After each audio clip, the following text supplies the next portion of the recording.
मुझे ये समझ नहीं आ रही कि 75 साल से आप लोग इतने जहां दीदा सियासतदान हैं, आपने इस ब्यूरोक्रेसी से जान क्यों नहीं छुड़वा रहे? अब मैं फेसबुक या टिकटॉक या वो इंस्टा के लिए तो स्पीच करती नहीं हूं।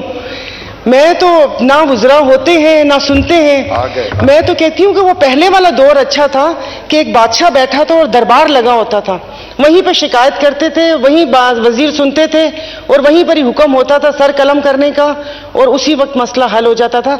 अब वो और बात है कि साहिल का सर कलम हो या वजीर का हो, वो दूसरी बात है कि यहाँ तो अपनी पुरानी वीडियोस डिलीट करें या फिर ये करारदाद ना लेकर आए।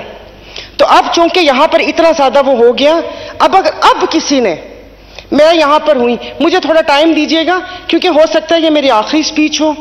अगली दफा या किस्मत या नसीब, और आराम से घर में ही रहूं मैं। जरूरी है मैंने चित्राली साहब से दुआ पढ़वानी है और आप लोगों की छुट्टी करवानी है।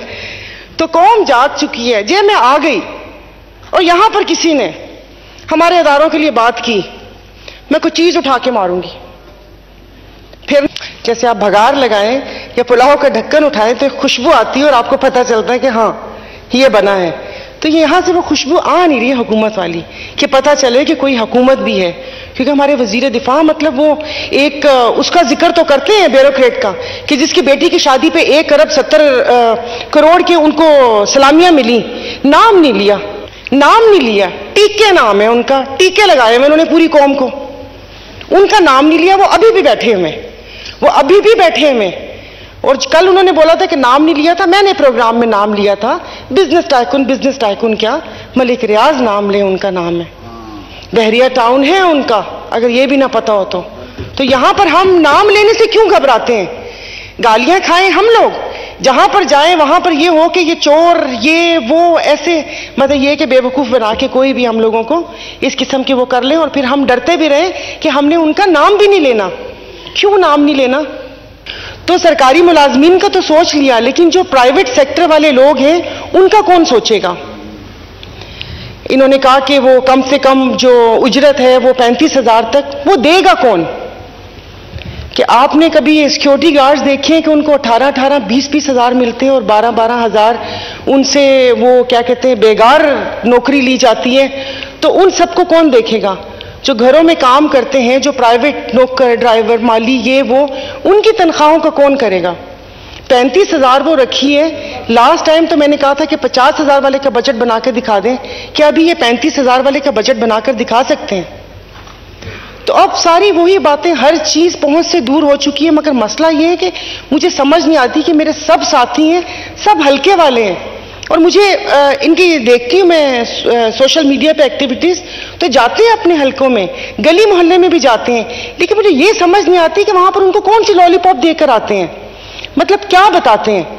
जैसे अभी मेरे भाई ने कहा कि साल हो गया वो रोड नहीं बनी, तो चले कोई थोड़ा 14 साल से सिंध में हुकूमत है तो मुझे बाकी रोड्स भी दिख जानी चाहिए थी। और 1 साल से आप यहाँ पर हैं, अगर इत्तेहाद में रहते हुए ये काम ना करवा सके तो फिर मेरा तो और बाकी जो इधर बैठे हैं उन सबका तो अल्लाह ही हाफिज है। IMF का सुने जा रहे हैं, IMF वो कहते हैं ना कि वो पहले कभी सिग्नल पे खड़े हों तो वो आता है फकीर, पहले तो वो दुआएं देता है कि दे दो, दे दिया तो ठीक है, नहीं दिया तो उसके बाद वो बद्दुआएं देना शुरू कर देता है। मुझे तो ऐसे लग रहा है जैसे हम अभी वही कर रहे हैं। तो मैं बहिस्ते पाकिस्तानी एक अवाम, मैं कहती हूँ मुझे नहीं चाहिए IMF का बजट, क्योंकि मैं कुछ भी खरीदती हूँ, मैं घर की ग्रॉसरी लेती हूँ, मैं पेस्ट, चीनी, पत्ती, तेल कुछ भी लेती हूँ, मैं तो उसमें टैक्स देती हूँ मैं। तो उस टैक्स से, जो टैक्स ये कह रहे हैं कि इतना टैक्स कलेक्ट हुआ है और ये सारा कुछ हुआ, उससे एक आम आवाम को क्या फायदा? बच्चे मेरे प्राइवेट स्कूल में पढ़ते हैं, हिफाजत के लिए गार्ड प्राइवेट खुद रखा हुआ मैंने, सड़कें ऐसी खराब हालत है कि गाड़ी आए दिन खराब, अस्पताल, सरकारी अस्पताल में जा नहीं सकते, प्राइवेट अस्पताल में वहां पर जाकर अपनी खाल उतरवाते हैं, वो भी उल्टी छुरी से।